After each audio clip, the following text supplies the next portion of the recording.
On est dimanche le 13. Une chance, c'est pas le vendredi. Hein? Hey, aujourd'hui, le coût de l'insuline. J'ai des chiffres.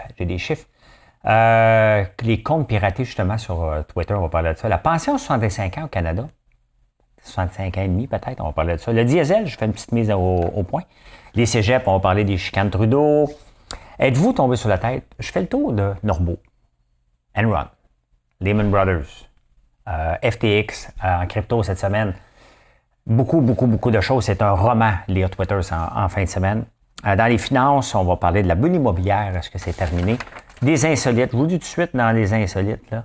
Bad boy, c'est plus cool. Fait que je me fais couper les cheveux bien propres. Là. Moi, je pensais que j'étais pour être cool. Non, c'est plus cool. Les lignes du jour et, bien entendu, la pensée du jour, les amis. Là, c'est vrai, j'ai pas toute ma console. Fait que là, je pars ça.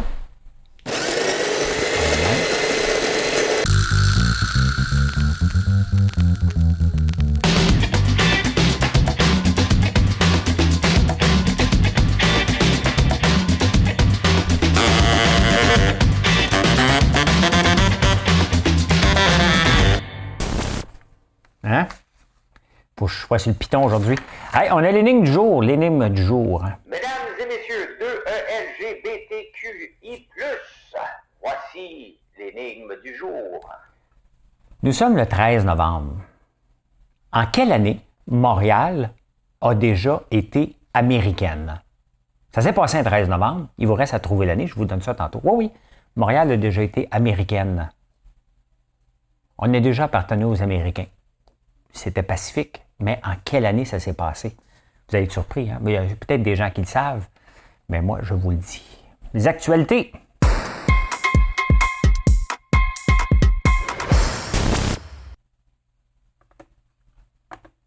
Travaille fort. Travaille fort. C'est parce que ma console n'est pas reconnectée au réseau, fait qu'il est supposé faire quelque chose avec le réseau. Je m'arrange. Hey, dans les actualités. Il y a un article qui est sorti. Oh my God, je l'ai-tu gardé? Un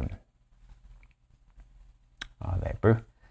L'argent ne fait pas le bonheur. L'argent ne fait pas le bonheur. Il y a une étude qui était sortie.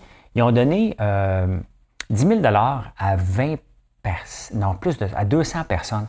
C'est l'Université du British Columbia qui a sorti ça. Ils ont envoyé 10 000 à des gens un peu partout dans le monde. Là. Vraiment des pays qui n'arrachent plus en Afrique, en Kenya, ici, qu'il y a ceux qui en ont. Et ils ont mesuré le taux de bonheur. Je ne sais pas comment ils l'ont mesuré. L'argent venait, parce que moi, je me disais, hey, wow, une étude gouvernementale avec l'argent du gouvernement. Hein, wow. Non, c'était des riches donateurs qui avaient donné ça pour voir. Je suis tout seul à être de bonne humeur. Ça ne fait pas toujours le bonheur, mais ça a l'air que oui, globalement, l'argent fait le bonheur. Fait que, voilà. Moi, je dirais que c'est l'envie. Hein, quand tu n'as pas... l'envie, le gène de l'envieux, envieux. Hein? Faites attention à ce que vous pensez, le gène de l'envieux. Hein? Le coût de l'insuline, écoute, c'est spectaculaire.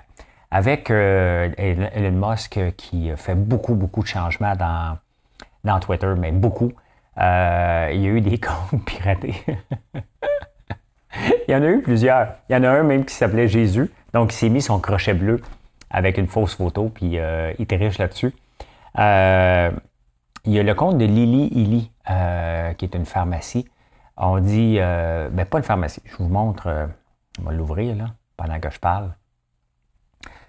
Qui a dit que le coût de l'insuline était pour être gratuite. Et d'ailleurs, une insuline pour les diabétiques, il y a deux types d'insuline. Il y en a une de type animal, puis il y en a une autre faite en laboratoire qui coûte plus cher.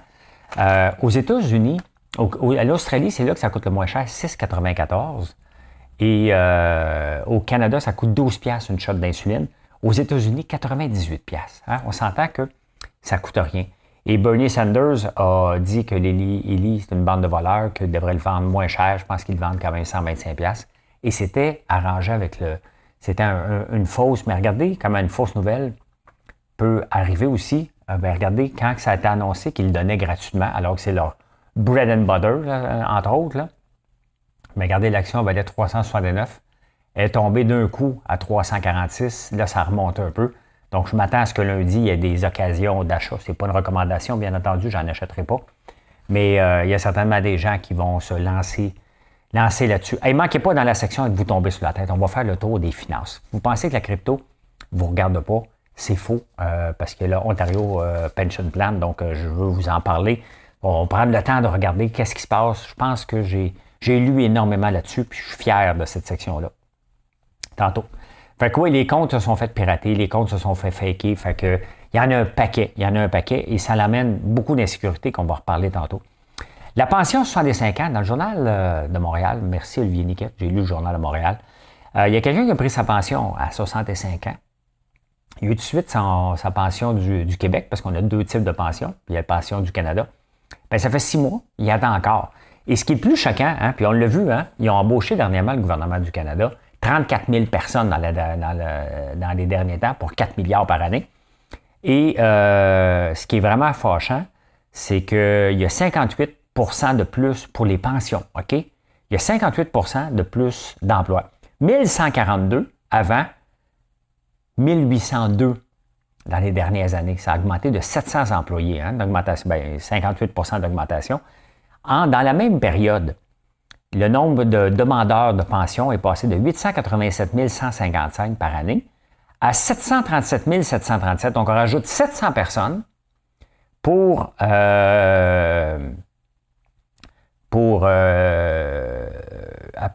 150 000 personnes de moins. Hein? T'en as un peu. Oui, dernière heure. On me dit qu'il y a des incompétents au fédéral. Je trouve drôle. Le diesel. Hier, j'ai parlé du diesel, ou avant-hier. Je ne sais plus quand. Hein, j'ai parlé du diesel, disant que c'était compliqué. J'ai relu un peu. Le diesel, c'est un dérivé du gaz naturel. Donc, tu as le choix de faire du gaz naturel ou de faire du diesel. Hein? Et bien entendu, l'Europe manque de gaz et diesel. Mais ils pensaient qu'il en manquait. Fait qu'on on a arrêté de faire du diesel pour faire du gaz naturel pour profiter de la manne. Donc, il y a eu toutes sortes d'autres issues aussi. Il y a le biocarburant. Il y a le fait que on en avait trop en stock. L'affaire, c'est qu'imaginez-vous, on a trop de diesel en stock. Il arrive la crise du gaz naturel. L'Europe a dit, j'ai besoin de gaz naturel, j'ai besoin de gaz naturel. Les raffineries aux États-Unis, parce que nous autres, on n'exporte pas, mais aux États-Unis, ils en exportent du gaz naturel. Arrêtent de produire du pétrole, du diesel, produisent du gaz naturel, en envoient là-bas.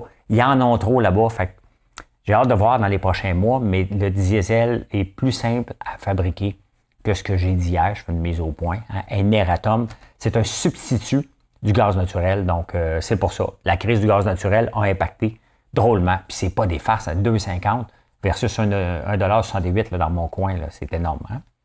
C'est énorme. La corbeau-cyclette, la tabarnane, il y a des... Tu sais, à un moment donné, là, il y a des limites, tabarnouche. Hein? Il y a des limites. Regarde, peux-tu mourir en paix? Peux-tu, tu sais, sincèrement, là, hein? C'est bien beau pour gaspiller du gaz, là, mais là, regarde, quand je vais mourir, là, OK? Tu vas gaspiller un peu de gaz, je vais me mettre dans un corbillard, là. Tu ne me mettras pas dans un corbeau-cyclette. Je suis mort. Je m'en fous de la planète. C'est ça qui est arrivé. Hein?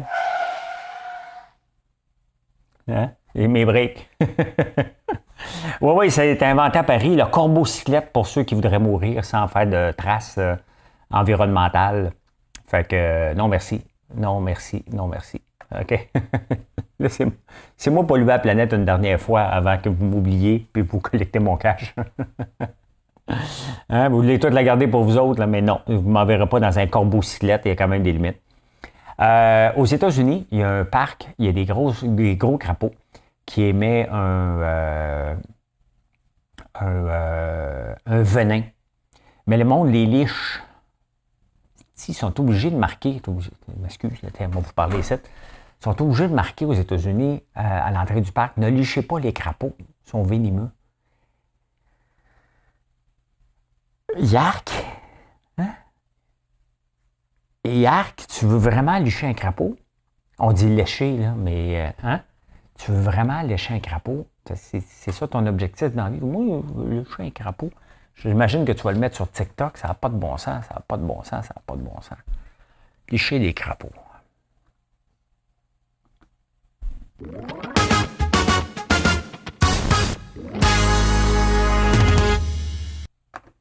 maudit que je suis vite sur le piton. Hein? Au Québec, écoute, c'est sincèrement, là, j'ai un malaise toute la fin de semaine. Et j'en ris, mais je ris jaune un peu parce que jeudi soir, on a parlé aux débatteurs. Est-ce qu'on devrait former les étudiants et les élèves à des attaques potentielles dans les cégeps, dans les écoles primaires, dans les écoles secondaires, dans les écoles point, l'université? Et il y en avait 2 contre, 2 pour. On parle de ça jeudi. Vendredi, Saint-Jean-sur-Richelieu, Collège Montmorency. C'est prémonitoire, c'est malaisant. C'est malaisant. Là. On n'a pas fait ça. C'est un débat. Là. On peut parler d'un débat de récession. Si la récession arrive le lendemain, là, ce ne sera pas de notre faute. C'est pas de notre faute. Mais il reste quand même que c'est spécial qu'on ait parlé de ça et que ça arrive. Je pense même pas qu'ils ont écouté. Là. Je sais même pas. Mais c'est spécial. Je veux vous avouer que j'ai eu un petit malaise en apprenant qu'il y en avait un. J'ai eu un gros malaise quand j'ai su qu'il y en avait 2. Là. Fait que, quand même. Hein? Il y a une chicane de Trudeau et Legault sur les transferts. Et savez-vous quoi? Je suis d'accord avec Justin Trudeau. Le gouvernement Legault va nous envoyer de l'argent. Le gouvernement Legault dit au fédéral constamment, un peu comme les villes. Hein? Les villes disent, j'ai pas d'argent, j'ai besoin d'argent du Québec. Québec, il dit, j'ai pas d'argent, j'ai besoin d'argent du fédéral, il y a trop de transferts. La péréquation, là, on fait des transferts un peu. Il y a la péréquation, il y a le transfert, il y a toutes sortes de mécanismes. Legault décide de dépenser, puis Trudeau, il dit, écoute, t'arrêtes pas de dire que t'as pas d'argent, tu viens de donner un cadeau à tout le monde. Hein? Bon, Trudeau est mal placé pour parler parce qu'il nous a donné beaucoup de cadeaux aussi, là. Mais quelque part, il a raison. Imaginez-vous, là, faites juste vous imaginer, vous allez me dire que c'est pas pareil, mais c'est pareil. OK? Tu me dis que t'as pas d'argent. Mettons. OK? Je te prête 100$. Mais j'ai pas d'argent, j'aimerais ça manger, puis tout ça. OK? Et je dis, bah, OK, tiens, voilà 100$. Je te revois, je n'ai pas à juger, je te l'ai donné. OK? Là, tu t'en vas t'acheter une caisse de 24, une bouteille de vin, des cigarettes, puis une télé, tu sais. Tant qu'à faire. Ce soir, laisse-les de côté, ton fauteuil, ton journal, ta cigarette et ta télé. Ce soir, laisse-les de côté, puis viens. Non.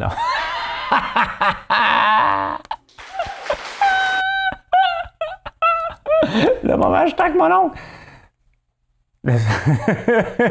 Ici, Pierre Bruno. Il est à retraite, hein? Ton fauteuil, ton journal, tes cigarettes et ta télé. Ce soir, laisse-les de côté. Et viens me...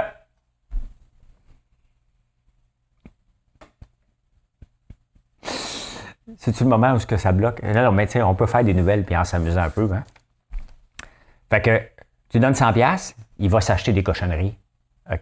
Puis il venait de te dire qu'il n'y avait pas d'argent. Hein? Est-ce que c'est choquant? On peut dire que c'est un peu choquant. Hein? Tu n'aurais pas espéré qu'il dépense pour ça. Tu aurais espéré qu'il s'achète de la bouffe pour les prochaines semaines. Tu sais? C'est ça. Trudeau a raison. Tu ne peux plus chialer que tu manques d'argent quand tu en donnes, alors qu'on ne devrait pas en donner. Maintenant, est-ce que des familles en ont besoin? Oui, il y a des familles qui en ont besoin. Est-ce que tout le monde en a besoin? Non. Est-ce que comme commerçant, je suis content? Oui, parce que c'est une aide aux commerçants, puis je vais le répéter, c'est une aide pour les commerçants. Ils ne peuvent pas aider les commerçants qui l'ont arraché pendant la pandémie, donc ça ne passerait pas. Donc, le donnant avant Noël en pressant, sans qu'il soit imposé, les gens peuvent, leur dépenser tout de suite. Je dis merci. Je dis merci. En même temps, c'est la méthode keynésienne qui consiste à injecter de l'argent dans l'économie pour la faire rouler, pour pas qu'on aille en récession. Donc, ils sont proactifs. Il y a des côtés qui peuvent être corrects d'un côté, puis l'autre côté, ça ne fait pas de sens, tout simplement. Mais bon, il ne faut pas se plaindre, c'est ça pareil. Hein? Les étudiants infirmiers, ils ont toujours eu une très bonne note. Je l'ai-tu, le graphique, ou je ne l'ai pas gardé, le graphique? Ce soir, laissez-les de côté. Ah, c'est ça que je voulais vous montrer, my God. Richer, happier. Je savais que je l'avais. Regarde. Donc, focus pas sa fille, là. Study proves, yes, people like money. Ah, OK? Donc, voilà. C'est sûr que tu lis, hein? Richer, happier, puis de mettre une belle fille en dessous. Fait que ça venait du New York Post. New York Post. Les étudiants infirmiers ont toujours à peu près une note de 82. Là, pour passer l'examen, ils ont 51,4. Et là, l'ordre a dit, ben oui, c'est parce que c'est à cause de la pandémie. Vous n'avez pas étudié, vous étudiez de la maison. Et les infirmiers sont en maudit. C'est les mêmes examens, mais ça a l'air qu'ils ont moins appris, tout simplement. Quand même qu'il y a des articles qui disent, j'ai étudié 40 heures par semaine pendant des semaines avant de me préparer à l'examen.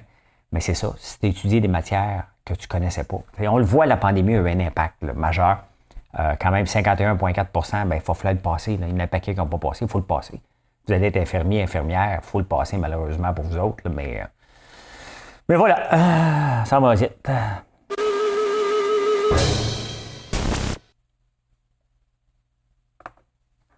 Je vais vous parler, prendre une bonne gorgée d'eau, là, mettre une petite musique pendant que je bois de l'eau. Je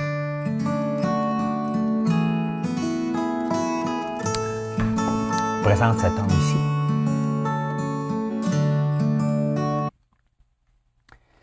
Comment il s'appelle? Bartland Fried. Frial, c'est pas important. Sam Backman-Fried, il y a 30 ans, il ressemble à ça. Lui a lancé une plateforme pour échanger la crypto-monnaie qui s'appelle FTX. Très grosse. Il y a 30 ans, il valait 30 milliards. On ne le regardera pas tout le temps, là. Il valait 30 milliards. Dans les dernières élections américaines, ici, aux États-Unis, on n'est pas limité à 100 $. Hein? Fait que lui a décidé de donner 40 millions à un ou deux partis. Je ne me souviens pas, c'est pas vraiment important. Il a donné 40 millions de son argent. Il roulait le High Life. Ce gars-là, pendant une ronde de financement, il jouait à quoi déjà? Leagues of Legends. Pendant que les gens ils demandaient de l'argent, lui à sa table, il jouait, il s'en balance. On trouvait ça drôle. Tu sais, la crypto, là, puis après ça, on va parler de finances. Quand même que tu n'aimes pas la crypto, je vais vous parler de ça, puis dans votre vie. À un moment donné, là, la crypto est une gang de programmeurs. Là, on a besoin d'avoir des financiers derrière, des vraies banques. Et c'est pour ça que quand il arrive des choses comme ça, il faut légiférer. Un des cas qu'on a connu ici, c'est Norbourg. Hein? Quand on regarde, vous pouvez voir sur Crave, là, c'est un peu plate, là, mais si tu aimes la finance, l'abus de grandir, l'effet de levier. À chaque fois que vous regardez une entreprise qui pète, c'est l'effet de levier, la gourmandise, le greed. Hein? On a eu en 2001 Enron avec Bernie Madoff hein, qui ont suremprunté. Il y avait leur taux d'endettement, là, c'était, c'était assez élevé. Lehman Brothers, ça c'était Enron en 2001. Bernie Madoff qui était en prison. Hein?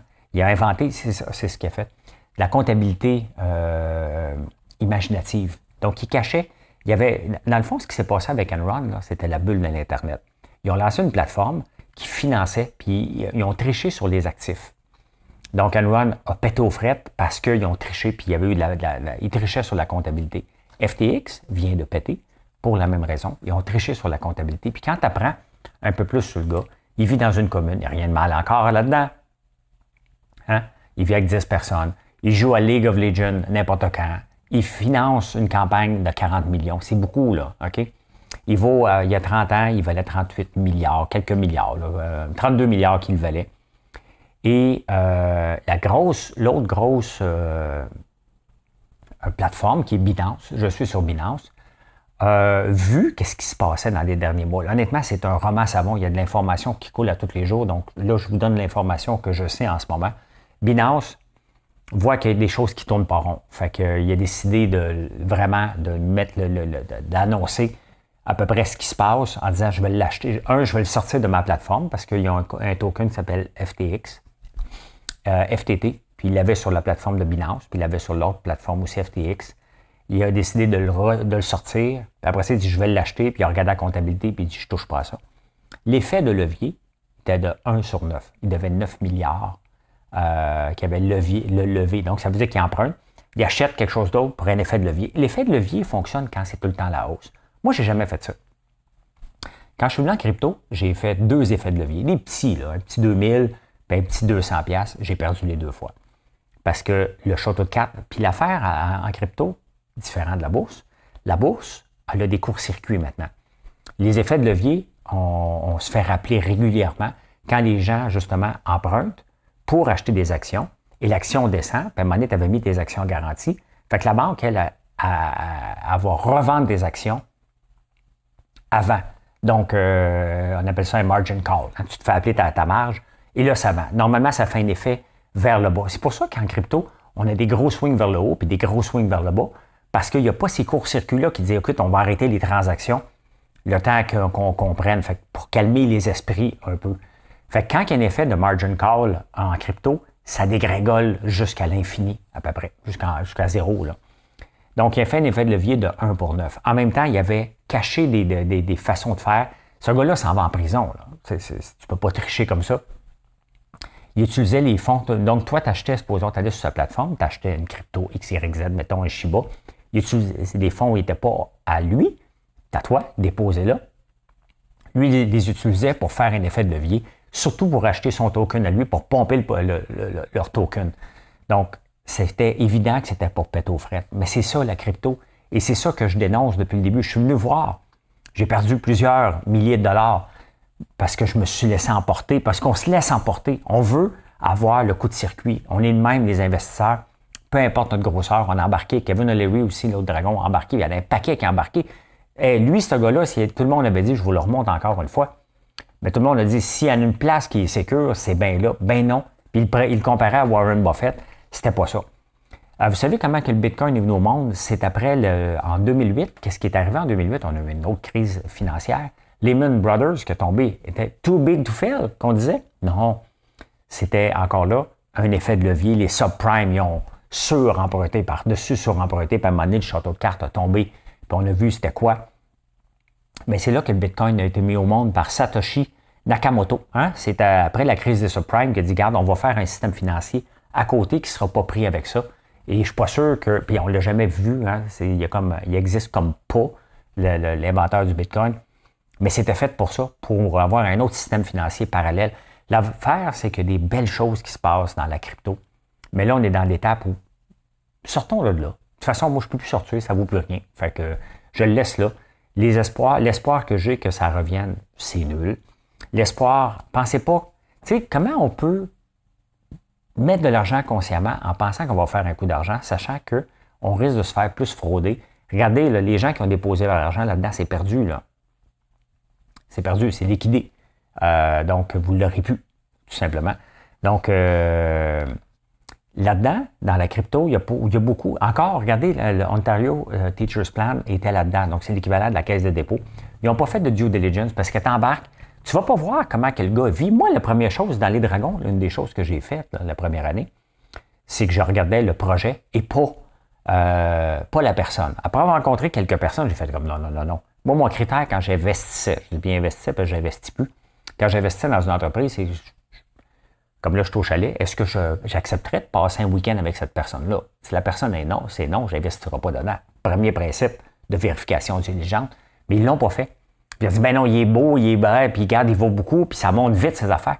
Quand ça monte trop vite, là, posez-vous des questions. Regardez Norbo, regardez Enron, regardez Lehman Brothers, regardez FTX, regardez l'ensemble de la crypto. Il y a eu plusieurs millionnaires qui se sont faits, puis il y en a beaucoup qui se font défaire, là, c'est des milliardaires. C'est pas beau. L'effet de levier, là, même dans vos choses, si vous prenez une première et une deuxième hypothèque, dès que le château de cartes, puis tu deviens serré, il faut te revendre ta maison, puis la maison baisse. C'est ce qui s'est passé en 1987 avec le crash immobilier aussi. Fait que l'emprunt, là, moi, j'en ai pas d'emprunt. J'en veux pas d'emprunt. Ça prend juste plus de temps. Il faut être conscient dans la vie que ça prend du temps à bâtir, peu importe ce qu'on fait. Et si on essaie de couper les coins ronds pour faire l'effet de levier, puis il y en a beaucoup de jeunes qui me disent « Gars, je veux me lancer en immobilier. Qu'est-ce que tu penses, l'effet de levier? » Bien, c'est ça que ça donne, l'effet de levier. Un petit effet de levier parfait, mais on devient gourmand parce qu'on pense qu'on est invincible, puis on monte, puis ça continue.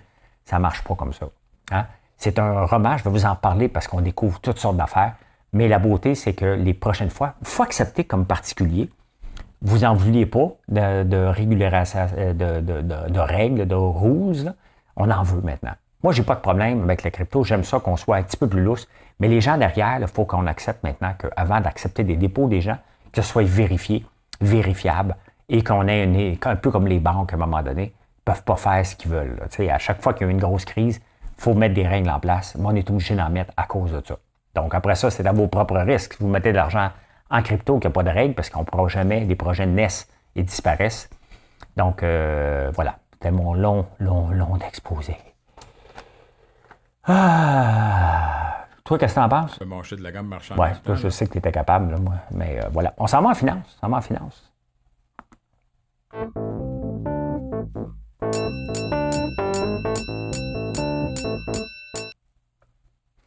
En finance, hey, savez-vous que le dollar, c'est un peu un petit fait insolite, monsieur les jeux, après ce qu'on vient de vivre, là, que je viens de parler. Le dollar, le dinar koweïtien, c'est le dollar qui vaut le plus cher, qui a plus de valeur par rapport au dollar américain et aussi le reste. Pourquoi?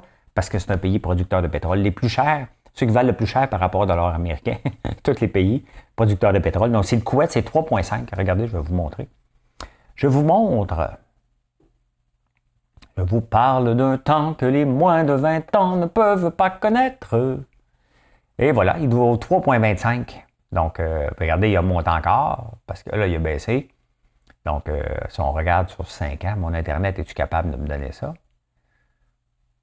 Il se maintient tout le temps pas mal à 3,5. Hein? Donc, si jamais tu vas là-bas, dis-toi qu'il faut que tu dépenses. Ça prend de l'argent, là, OK? Eux autres, ça ne leur coûte rien venir ici. Pour ceux qui viennent, nous, ça nous coûte de l'argent aller là-bas. Mais c'est tout qu'on est fait au Koweït. Hein? Hey, Twitter. On continue avec Twitter. C'est une saga. Elon Musk, les gens commencent à se douter est-ce qu'il va réussir ou non. Parce qu'il essaie d'amener une nouvelle culture d'entreprise qui n'est pas la sienne.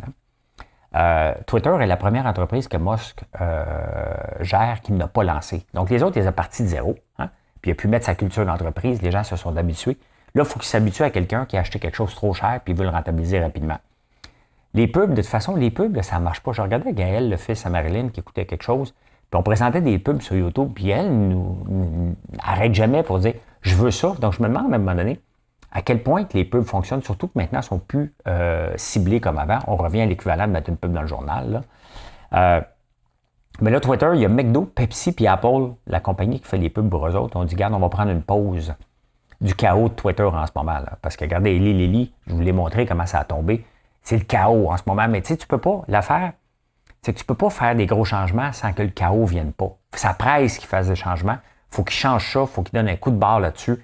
Et ça va venir avec des grands risques. Mais déjà, se lancer en affaires, se maintenir en affaires, c'est des risques perpétuels. On se lève le matin avec un risque. C'est certain que si mon entreprise n'allait pas bien, il fallait que je change quelque chose puis je remette la hache. Ça vient avec une insécurité. Mais il faut qu'ils vivent avec cette insécurité-là. Et les annonceurs disent, regarde, pendant ce temps-là, là, on n'ira pas là. Fait qu'il va falloir qu'il aille encore plus vite, Elon Musk, pour rassurer les gens. Donc, à suivre. Est-ce que nous sommes dans une bulle immobilière qui a pété? Je vous montre ça. La question se pose. Bon, toi, t'es toi. Hein, va-t'en là-bas. On t'a assez vu. Toi, tu vas me laisser. Regardez la sévérité du déclin des maisons par le énorme resales. OK? Donc, la revente des maisons à Vancouver, moins 45 %. Dans la vallée de Fraser, en Colombie-Britannique, moins 54 %. Calgary, moins 15 %. Edmonton, moins 21 %. Toronto, moins 49 % et Montréal, moins 35 %. C'est énorme. Ça veut dire que les gens n'achètent plus de maisons, là. Hein? C'est sûr qu'avec un taux d'intérêt plus élevé, on est plus serré parce que qu'est-ce qu'on achète? On achète, n'oubliez jamais, un loyer. Même avec une maison, combien ça va me coûter par mois? C'est que ça qu'on regarde. Puis on l'étire sur 25, sur 30 ans. Si on faut l'étirer sur 50 ans, on pourrait, si on pouvait, on le ferait, là. On l'étirait jusqu'à temps qu'on arrive dans notre loyer. Mais ça, à un moment donné, il y a un prix à ça. Puis là, les gens sont insécures. Les taux d'intérêt vont-tu continuer à monter? Moi-tu être capable d'arriver? Tu sais, je suis capable de l'acheter, point, parce que l'augmentation des maisons est quand même assez énorme. Donc, si tu veux mettre un 5 % ou un 10 %, c'est plus compliqué. Donc, on parle d'accès à la propriété, mais l'accès à la propriété, il ne faut pas oublier que l'accès à la propriété a causé qu'on est dans la merde un peu financièrement. Là. Les gouvernements nous ont dit ça prend les maisons, ça prend des maisons, ça prend des maisons. Puis là, les familles se ramassent à la gorge parce que les taux d'intérêt, on a couru après. Les gouvernements ont couru après. On ne devait pas faire ça. On ne devait pas suggérer aux gens d'acheter des maisons. C'est pas ça qu'il fallait faire. Pas sachant qu'une récession, on vient de donner de l'argent massivement aux gens pour dire achetez-vous des maisons. Ça ne prenait pas un devin puis une maîtrise en économie pour comprendre qu'on s'en va vers avec des taux d'intérêt qui vont augmenter. C'était écrit dans le ciel. Là. Pour quelqu'un qui suit l'économie comme moi, qui la connaît un peu, c'était écrit que l'inflation était pour augmenter. Qui dit inflation dit taux d'intérêt qui monte pour réduire l'inflation. Pendant ce temps-là, les gens achetaient des maisons à des taux d'intérêt ridiculement bas. Le gouvernement, des fois, là, ils ne veulent pas seulement notre bien, ils veulent surtout nos taxes. Il ne faut jamais oublier qu'il y a beaucoup de décisions qui sont prises. Regardez, on commence à penser peut-être à taxer l'électricité. Pourquoi? L'électricité, parce que surtout, ou avoir une borne, voyons, je suis en train de... Ou avoir une borne pour être capable sur nos autos, de calculer le kilométrage pour aller chercher une taxe là-dessus, parce qu'il va y avoir moins de taxes sur le pétrole. Donc, vous voyez, ils ne veulent pas toujours notre bien. Puis, je ne suis pas un complotiste, je ne suis pas contre le gouvernement, là, mais ils pensent, OK, si on fait ça, ça va couper des revenus de taxes. Si on limite les gens d'emprunter, le système bancaire va être fragilisé parce que ça prend de ça. Donc, des fois, là, pensez pas qu'ils nous invitent. L'accès à la propriété n'est pas un objectif en soi. On n'est pas une bande de losers, on n'a pas de maison. J'en ai, là, mais voilà. Jeudi, je vous montre encore la bourse, même si vous n'aimez pas ça. Je pense que... vous aimez ça, Ça, c'est jeudi. C'est jeudi. Admirez ici, hein?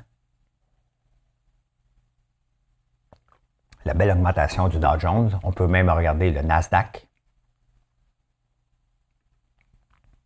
Le Nasdaq a eu une montée spectaculaire jeudi. Hein? Le jeudi, le 10. Pouf, ça a monté, ça continue à monter un peu. En anglais, on appelle ça des head fake. On est dans un bull market. Donc, il y a deux types de market. Il y a le bear market, hein? L'ours. Le bear market, excuse. On est en bear market, je m'excuse.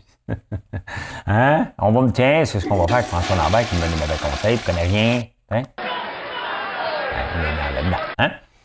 OK. Le bull market, c'est le taureau, puis il fonce. Hein? C'est le taureau qu'il y a à Wall Street, entre autres. Le bear market, mais il rentre dans sa tanière.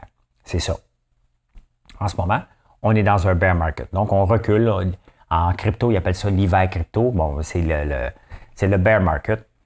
Et dans les bear markets, en 2008, on a vécu ça. Hein? Et qu'est-ce qui se passe? On appelle ça des head, en anglais, des head fake. Il y en a eu 8 en 2008. Là, il vient d'avoir un spike. Pourquoi? On n'est pas sorti du bois, là. Les taux d'inflation est passé de 8,2, 7,9, 7,7. Et là, le monde dit, OK, parfait, mais il ne faut pas oublier que l'objectif est 2 %. Les banques, on a déjà dit, les banques centrales à travers le monde, qui vont continuer à monter les taux d'intérêt, peut-être moins rapides, hein? Mais ils vont continuer à les monter, les taux d'intérêt, pour ramener ça à 2. Fait que 2, là, on peut avoir 2 ans, là. Donc, des hiccups comme ça, on va en avoir encore beaucoup. Je ne me plains pas, il ne faut pas se plaindre, là. Non, c'est bon pour le moral et ça nous rassure que les compagnies qu'on a, c'est dépendamment si vous avez profité. Moi, j'ai vu une belle augmentation cette journée-là. On espère que c'est comme ça, mais il ne faut pas oublier que l'objectif est 2 %, puis on est à 7,7 on n'est pas encore sorti. Donc, il va en avoir d'autres comme ça, puis il va y avoir d'autres mesures qui vont tomber. Mais mettons, on va le prendre. Mais il ne faut pas penser qu'on est sorti du bois. Si vous pensez, bien regarde, là, c'est reparti, on va investir massivement. Dites-vous que ce qu'on a vécu jeudi, il y en a eu... Pas facile, hein? Il y a eu 8 comme ça en 2008. Les insolites.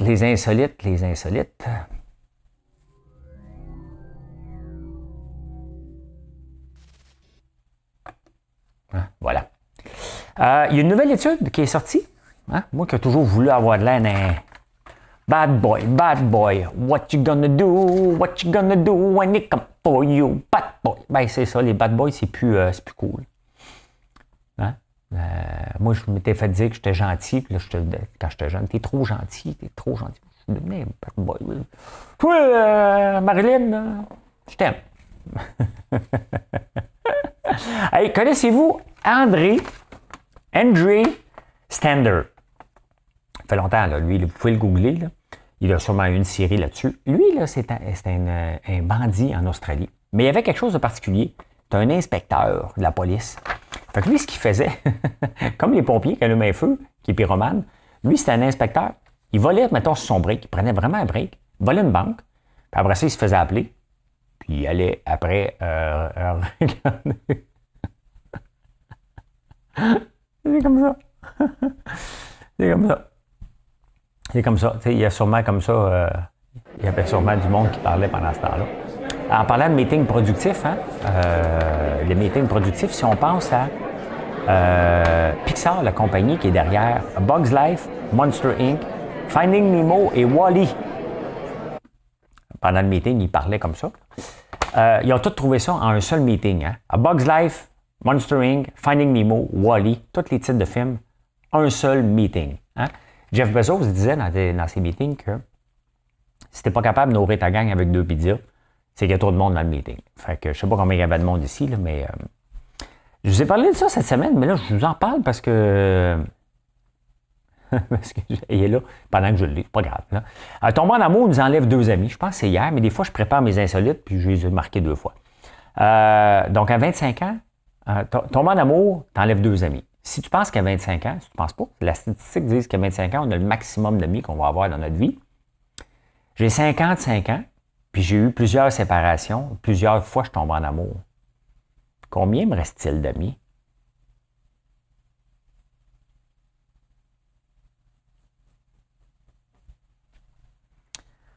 Hein? La question se pose, hein?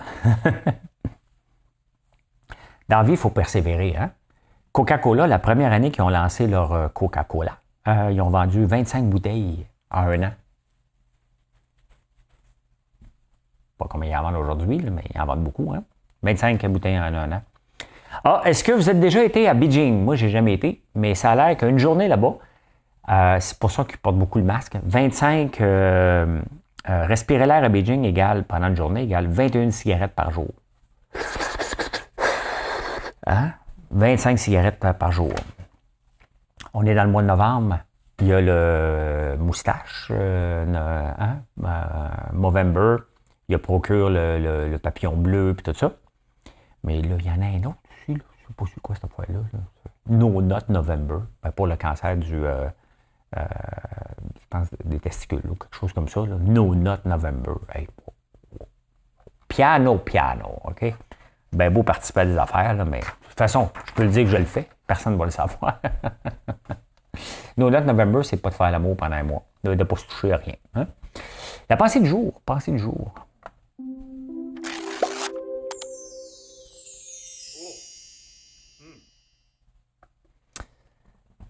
L'important dans notre vie, puis comme entrepreneur, c'est d'être productif. Hein? Une différence en étant productif et occupé. Es-tu occupé ou tu es productif? Tu peux être occupé et tu ne te souviens pas de rien. Si tu es productif, c'est que tu te souviens de quelque chose. Personne n'est plus productif qu'un procrastinateur avec une échéance imminente. Personne n'est plus productif qu'un procrastinateur avec une échéance imminente. On a tous, à un moment donné, du niaisage. Je peux te dire, tabarnouche. Hein? Faut que je rentre en direct. Faut que je fasse ci, faut que je fasse telle affaire. Il n'y a personne de plus proactif que quelqu'un qui a une échéance. Et pour ça, qu'il faut se mettre des délais, il faut se mettre des objectifs. Il faut qu'on atteigne quelque chose à un moment donné, parce que sinon, on est tous procrastinateurs un peu, beaucoup. Et il faut se mettre des dates pour dire, je fais ça. Puis moi, je suis un TDA. C'est le spaghetti. Donc, si je ne me mets pas une date pour chacune des choses, j'accomplirai pas grand-chose dans ma vie. Sachant tout ça, ben c'est vrai, hein? Personne n'est plus productif qu'un procrastinateur avec une date d'échéance. J'adore. La réponse à l'énigme du jour. Mesdames et messieurs, 2ELGBTQI+, voici l'énigme du jour. L'énigme du jour, je vous trouve ça tout de suite. Le Montréal américain, hein? Ça nous amène ici.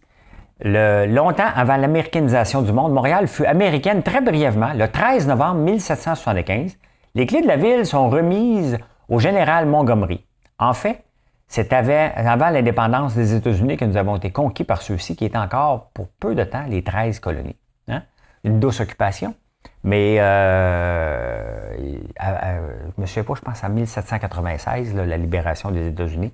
Donc, une gang d'Américains qui sont arrivés ici on venait de signer l'acte, un acte quelque chose. Je ne suis pas un spécialiste d'histoire, mais j'ai trouvé ça intéressant. Donc, on était brièvement, on aurait pu à ce moment-là rejoindre les 13 colonies américaines. On a décidé, et on serait américains aujourd'hui, on serait de la Louisiane. Qui a dit ça, qu'on était de la Louisiane? C'était pas François Legault. On serait de la Louisiane, de l'Amérique du Nord.